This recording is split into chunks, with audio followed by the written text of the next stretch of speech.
கடவுள் ஒருவர் இருக்கிறார், ஆண்டவர் இருக்கிறார் என்று எல்லா ஜனங்களுக்கும் தெரியும். ஆனாலும் அவர் யார்? எந்த கடவுள் வானத்தை பூமியை உண்டாக்கினார்? எந்த கடவுள் மனுஷருக்கு ஜீவனை கொடுத்தார்? எந்த கடவுள் இந்த உலகத்தில் உயிரோடு வாழ்கிறார் என்பதை அநேக ஜனங்கள் அறியாது இருக்கிறார்கள். அதை அறிவிக்கும்படியாகத்தான் இந்த மாலை வேளையிலே நாங்கள் வந்து இருக்கிறோம். அருமையான தேவ ஜனங்களே, வானத்தையும் பூமியும் ஆண்டவர் வெவ்வேறாக பிரித்தார். வானத்திலே இயேசு இருக்கிறார், பூமியை உங்களுக்கும் எங்களுக்கும் ஆண்டு கொள்ளும்படி தேவன் பூமியை நமக்கு கொடுத்தார். கர்த்தருடைய ஜனங்களே, இதை உணர்ந்து கொள்ளுங்கள்.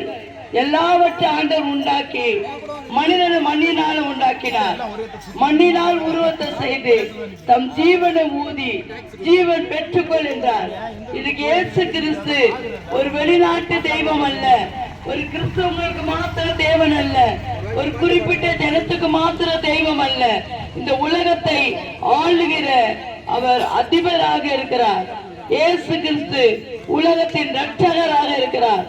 மனுக்குலம் ஆதாம் ஏவாள் பாவம் செய்தது நிமித்தம் மனுக்குலம் சபிக்கப்பட்டு மகிமை இழந்து பரலோகத்தை இழந்து நரகத்துக்கு போகிற வழியை தேடிக்கொண்டார்கள்.